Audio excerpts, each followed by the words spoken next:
ஹர ஹர சங்கர ஜய ஜய சங்கர ஹர ஹர சங்கர ஜய ஜய சங்கர.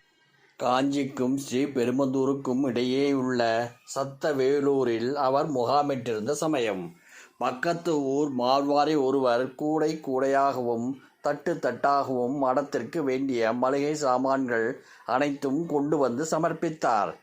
அங்கனம் போதாமல் பரப்பப்பட்டிருந்த அவற்றில் எங்கேயோ இருந்த ஒரு தட்டை பெரியவாள் குறிப்பிட்டு காட்டி அருகே எடுத்து வர சொன்னார். அதில் 4 பாக்கிங் செய்த பொட்டலங்கள் இருந்தன. தெரிந்தே தட்டை கொண்டு வர சொன்னவர் தெரியாதவர் போல் அதில் என்ன இருக்கிறது என்று மார்வாரி பக்தரை கேட்டார். பீபரி தரமான வெரைட்டி குண்டு காப்பி கொட்டையும் அசாமிலிருந்து வரவழைத்த ஸ்பெஷல் டீயும் இருப்பதாக சொன்ன மார்வாரி அவற்றை சுவாமிஜி மகாராஜ் காலை எழுந்தவுடன் உபயோகித்து கொண்டால் தமக்கு பரம பாக்கியம் என்று கூறினார். கிரகச்சாரம் இப்படி சொல்றானே என்று மடத்து சிப்பந்திகள் பேசிக்கொண்டனர். அன்புள்ளத்தையே நோக்கும் ஸ்ரீ பெரியவா திருமுகத்தில் புன்னகை பொன் பூசியது. இன்னும் நான் காபி டீ சாப்பிட ஆரம்பிக்கவில்லை என்று குறும்பாக சொன்னார்.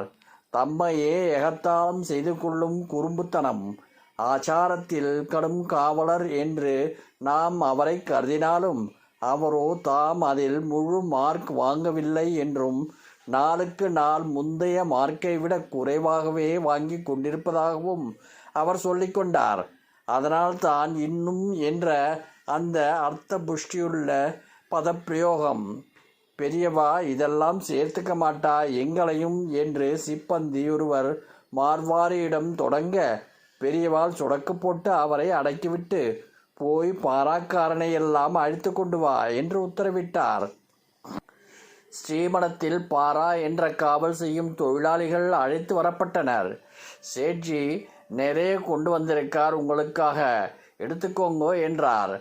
அவர்கள் பரம சந்தோஷமாக காப்பி டீ பொட்டலங்களை அள்ளி கொண்டு போனார்கள்.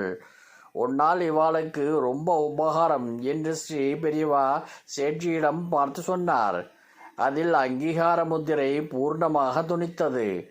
குற்றம் செய்துவிட்டோம் போலிருக்கிறதே என்று இடையே துவண்டு போன சேட்ஜிக்கு பரம சந்தோஷம். ஹர ஹர சங்கர ஜய ஜய சங்கர ஹர ஹர சங்கர ஜய ஜய